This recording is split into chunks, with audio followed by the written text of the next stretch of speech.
Kim Kardashian filed for divorce yesterday after 72 days of marriage. And she says that they filed for divorce because of irreconcilable differences. Did I pronounce that correctly? Yes, win. And look, everyone saw it coming. There's no question about it. Everyone knows that their marriage was a great way for her to make a couple dollars.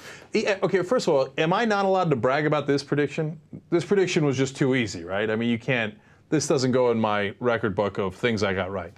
So, of course, the minute we saw that they were getting married, we said two things: they will get divorced very soon, and two, his hands are too large. Those were the points that we made. We've been proven correct on both of those. Once again, look at her hand holding one of his fingers.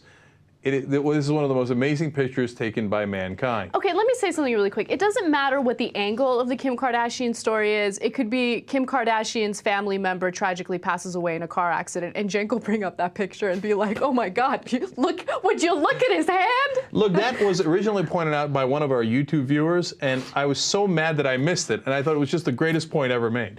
So that's why I keep going back to it. Second of all, look. The invisible hand theory that I have is very relevant here. So why did they get married? Why did they get divorced? Is it a sham marriage? Was it is he the patsy? Is he a sucker that didn't even know was? First of all, he is a sucker. This poor kid doesn't seem to know what the hell's going on. He is not a sucker. Well, okay, first of all, it does seem like he doesn't know what's going on, but he is not a sucker. Do you know how much, first of all, did anyone even know who Kris Humphries was before this? No. He is now on the map. There is lots of potential for money making. No, I hear you, and you probably got a slice of the pie, you know, whether it's the wedding or the divorce, and et cetera. And if there's justice in the world, she is going to have to pay him spousal support, right? Now, having said that, he, throughout this whirlwind, seemed to have no idea what was going on. And we covered that show where he was like, is she always like this, or is this an act? Right. Like when she threw her in the water and she flipped out, because he can't tell, is it real or is it Memorex? He has no idea what's going on. And then when they got divorced, apparently it took him by surprise. He's like, what?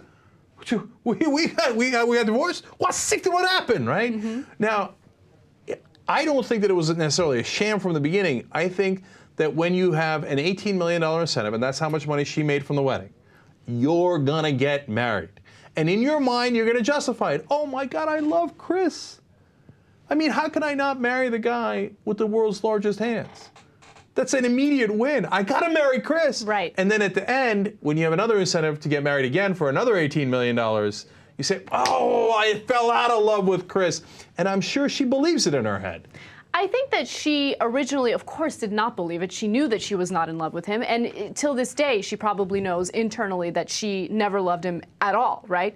But if you had the opportunity to make that much money, then you start justifying it in your head, right? And exactly. You try to convince yourself. And if anything, she tried to convince herself. But I feel like that's being too generous to Kim Kardashian, because I feel like Kim Kardashian, everything she does in her career is very calculated. Keep that in mind. The sex tape was very calculated. This reality show was very calculated. Everything that happens on that reality show, scripted, planned, it overly produced, you know it, okay? And there's no question about it. So do I think that she even justify that to herself, or even convinced herself for a nanosecond that she loved Kris Humphries? Hell no. Wow, you're much stronger than I am. TYT Supreme Court.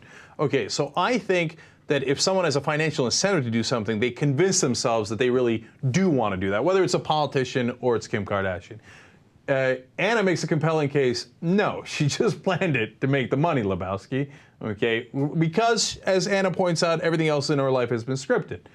Invisible hand or planned it all along? J.R. Jackson. It's for different cases, but this one she planned it. Oh, planned it. Oh, so. Okay. Hold. We go to the Chief Justice. She planned it, but I don't think he did. No, that guy's, he don't know what the hell's going on. Okay, yes, Chief Justice. Just on Anna's dancing, I don't want to vote on her side. I'm sorry. I don't want to see her dancing. I know, but like the dancing didn't happen, please. Yeah. I'm in between. It's like a gray area, but I see what Cenk is saying. Like, she probably just convinced herself to just justify her going through all this and dealing with all the criticism she was going to get. So, yeah, we got to split on the Supreme Court. The audience is going to have to decide it. Go. Okay, so it's up to you guys. Invisible hand, or she was scheming it all along. Go.